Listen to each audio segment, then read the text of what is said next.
Chemical kinetics का ये दूसरा वीडियो है। अगर आपने पहला वीडियो न देखा हो तो यूट्यूब में सर्च करिएगा chemical kinetics introduction part first chemistry bye PC sir, वो वीडियो आपके पास आ जाएगा, उसे जरूर देखिएगा। और बच्चों आज हम स्टार्ट करने चल रहे हैं केमिकल काइनेटिक्स में कैसे देखते हैं रेट ऑफ रिएक्शन, किसी रिएक्शन का रेट कैसे निकाला जाता है, क्या होता है रेट ऑफ रिएक्शन, कैसे लगते हैं इसके न्यूमेरिकल्स, कैसे सॉल्व होते हैं सारे क्वेश्चन रेट ऑफ रिएक्शन के। तो बच्चों आप सबका स्वागत है आपके प्रिय channel chemistry bye PC sir पर। और नाम तो सुना ही होगा, one and only PC sir. तो आइए स्टार्ट करते हैं क्या होता है रेट ऑफ रिएक्शन। अगर हम रेट ऑफ रिएक्शन की बात करें तो रेट ऑफ रिएक्शन होता है it is the change in concentration of reactant or product with respect to time. Time के रेस्पेक्ट में, टाइम के साथ रिएक्टेंट और प्रोडक्ट के कंसंट्रेशन में क्या बदलाव आ रहा है, इसी को बोलते हैं रेट ऑफ रिएक्शन। निकालते कैसे हैं वो सब बातें आपको सिखाएंगे, सारे क्वेश्चंस आपके सॉल्व हो जाएंगे, सारे डाउट आपके क्लियर हो जाएंगे। चाहे आईटी का क्वेश्चन हो, नीट का, जेई का, एडवांस का, किसी का भी क्वेश्चन हो, आप जरा भी हेडेक मत लीजिएगा, वीडियो को पूरा वॉच करिएगा, आपका कोई भी क्वेश्चन बचने नहीं पाएगा। अगर हम बात करें रेट ऑफ रिएक्शन की तो कहते हैं कि रेट ऑफ रिएक्शन कंसंट्रेशन में क्या बदलाव आ रहा है, चाहे वो रिएक्टेंट हो या प्रोडक्ट हो, उसके कंसंट्रेशन में क्या चेंज आ रहा है। भाई दो ही चीज हो सकता है, या तो कंसंट्रेशन बढ़ सकता है या कंसंट्रेशन घट सकता है। दुनिया में दो ही चीज है, या तो बढ़ेगा या घटेगा। तो कंसंट्रेशन बढ़ रहा है कि घट रहा है, इसी चेंज को अगर आप कैलकुलेट कर लीजिए तो इसे बोलते हैं रेट ऑफ रिएक्शन। सपोज करिए तो रेट ऑफ रिएक्शन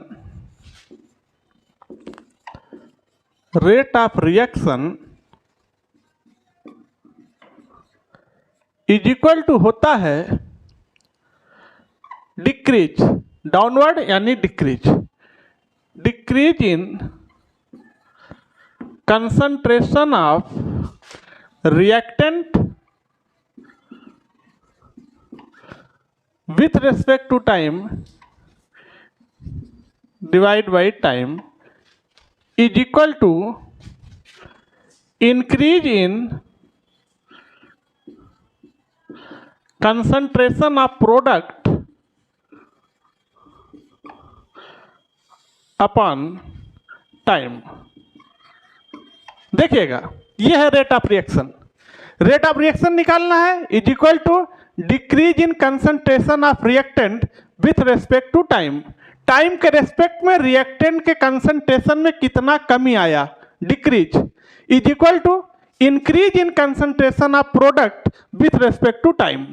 टाइम के रेस्पेक्ट में रिएक्टेंट कितना घट रहा है और प्रोडक्ट कितना बढ़ रहा है, इसी को बोलते हैं रेट ऑफ रिएक्शन। और बच्चों यही रेट हम दो तरीके से निकालते हैं, बातें एक ही हैं। जैसे मान लीजिए, देखना हम रेट निकाल रहे हैं और एक रेट हम निकाल रहे हैं एवरेज रेट, और दूसरा है इंस्टैन्टेनियस रेट। इंस्टैन्टेनियस रेट का मतलब होता है वो छोटा रेट निकालना हो तो इंस्टैन्टेनियस रेट निकालते हैं, बाकी नहीं तो एवरेज रेट निकालेंगे। और रेट निकालने का तरीका एक ही है, मेथड एक ही है। अगर छोटा रेट निकाल रहे हैं तो इंस्टैन्टेनियस, बड़ा निकाल रहे हैं तो एवरेज। इसके लिए change in concentration delta C upon dt, और इंस्टैन्टेनियस रेट के लिए dc बाई dt। चीजें वही हैं, बस ये स्मॉल फ्रैक्शन के लिए है और ये बड़े के लिए है। अगर हम इसकी बात करें या उसकी बात करें, दोनों के लिए, चाहे एवरेज हो चाहे इंस्टैन्टेनियस हो, तो अगर हम इसकी बात करें तो ये हम निगेटिव लिखते हैं with respect to reactant. Reactant के रेस्पेक्ट में रेट जब भी लिखेंगे तो निगेटिव में लिखेंगे, और पॉजिटिव में लिखते हैं विथ रेस्पेक्ट टू प्रोडक्ट।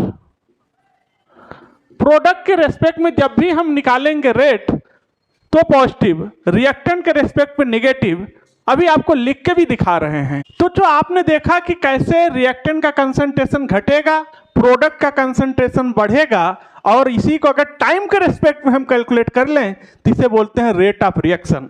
आइए जरा निकाल के दिखाते हैं आपको। और जो ये घटना बढ़ना है, इसी को दूसरे लैंग्वेज में भी बोलते हैं rate of decrease in concentration of reactant, का मतलब है डिसअपियरेंस ऑफ रिएक्टेंट। और प्रोडक्ट बन रहा है तो अपीयरेंस ऑफ प्रोडक्ट, यानी disappearance is equal to appearance with respect to time, time के रेस्पेक्ट में। जैसे सपोज करिए कि हमारे पास कोई रिएक्शन है ए और प्रोडक्ट बन रहा है बी, इसका रेट निकालना है। तो rate is equal to D concentration of A upon dt, लेकिन रिएक्टेंट के लिए निकाल रहे हैं इसलिए माइनस निगेटिव में, इज इक्वल टू प्रोडक्ट के लिए निकालिए change in concentration of B upon dt। Product के लिए निकाल रहे हैं इसलिए पॉजिटिव में आ गया रेट, इसी को बोलते हैं रेट। यानी अब आप कह सकते हैं decrease in concentration of A is equal to increase in concentration of B. जितना इधर टूटेगा उतना उधर बनेगा, जितना टूटेगा उतना बनेगा, जितना टूटेगा उतना बनेगा। यानी disappearance of A is equal to appearance of B. जितना यहाँ डिसअपियर होगा उतना यहाँ अपीयर हो जाएगा। अब सपोज करिए हमारे पास कोई दूसरी रिएक्शन है, ए गिव्स टू बी, इसके लिए रेट लिखना है। तो रेट हम कैसे लिखेंगे बच्चों, ध्यान देना प्यारे बच्चों, एक चीज का हमेशा ध्यान देना, जो भी रिएक्टेंट या प्रोडक्ट के पहले लिखा होता है उसको बोलते हैं स्टाइचियोमेट्रिक कोएफिशिएंट। अब जैसे इसके पहले 1 है, 1 तो लिखा नहीं जाता, लेकिन इसके पहले 2 है तो ये 2 क्या है, स्टाइचियोमेट्रिक कोएफिशिएंट। तो स्टाइचियोमेट्रिक कोएफिशिएंट को किसी रिएक्शन का रेट लिखते समय उसको 1 अपान में ले लेते हैं और फिर खटाखट लिखते हैं और सटासट आंसर।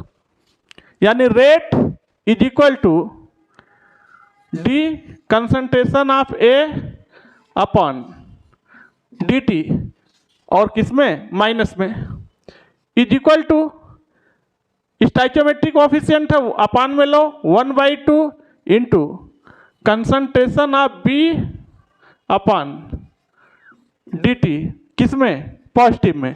रिएक्टेंट के लिए निगेटिव, प्रोडक्ट के लिए पॉजिटिव, आ गया रेट ऑफ रिएक्शन। इसी चीज को हम ऐसे भी तो बोल सकते हैं 2 into rate of disappearance of A, rate of disappearance of A is equal to rate of appearance of B. लीजिए इसी को लैंग्वेज फॉर्म में ले आए, यानी 2 into rate of disappearance of A is equal to rate of appearance of B. अब suppose करिएगा कि हमारे पास कोई रिएक्शन है और उसका रेट लिखना है। रिएक्शन हम लिख रहे हैं, रिएक्शन है N1A plus N2B gives M1C plus M2D, that is a reaction. ये रिएक्शन है, इसका रेट लिखना है। तो आइए रेट लिखना आ गया, हमने आपको पहले भी समझाया था, फिर बता रहा हूं, चाहे रिएक्टेंट हो चाहे प्रोडक्ट हो, उसके पहले जो स्टाइचियोमेट्री होता है वो स्टाइचियोमेट्रिक कोएफिशिएंट को 1 अपान में लेके रिएक्टेंट लिखेंगे, पहली चीज। दूसरी चीज, रिएक्टेंट के लिए निगेटिव लगाएंगे, प्रोडक्ट के लिए पॉजिटिव लगाएंगे। आइए रेट लिखते हैं, यानी rate is equal to 1 upon N1 into DCA upon DT। लीजिए किसमें, निगेटिव में, इज इक्वल टू, ये भी रिएक्टेंट है, पहले इसके लिए भी निगेटिव लगा दो, फिर 1 अपान N2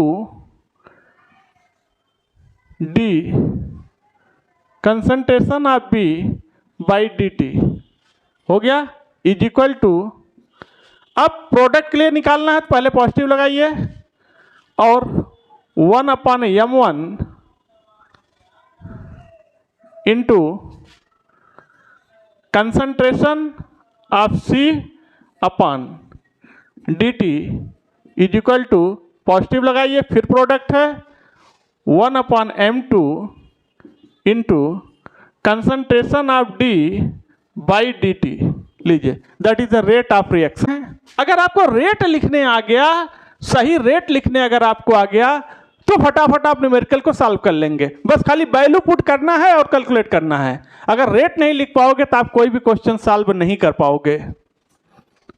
सपोज करिए हमारे पास रिएक्शन है N2 plus 3H2 gives 2 mole of ammonia. ये रिएक्शन है, इस रिएक्शन के लिए हमें लिखना है रेट, तो आइए लिखते हैं rate is equal to, reactant है तो सबसे पहले माइनस लगा दीजिए, D concentration of N2 upon D T is equal to, फिर रिएक्टेंट है minus 1/3 D concentration of H2 by D T is equal to, अब प्रोडक्ट आ गया, प्रोडक्ट के लिए positive 1/2 D concentration of ammonia by D T, लीजिए that is the rate of reaction for this reaction. बच्चों आप देखना हमारे पास क्वेश्चन है, न्यूमेरिकल है, न्यूमेरिकल कैसे फटाफट सॉल्व होंगे। न्यूमेरिकल है for the reaction N2 plus 3H2 give 2 mole of ammonia, the rate of formation of ammonia is 1.6 into 10⁻³ mole per liter second, then the calculate the disappearance of hydrogen and also rate of reaction। तो जरा reaction को लिख लीजिए, N2 plus 3H2 gives 2 mole of ammonia. जिसका जिसका data दिया है उसी का रेट लिखो, जैसे रेट इज इक्वल टू, एक तो हाइड्रोजन और दूसरा अमोनिया, दो के डाटा दिए गए, दोनों को लिख लो। तो इसका रेट लिखिए 1/3 माइनस में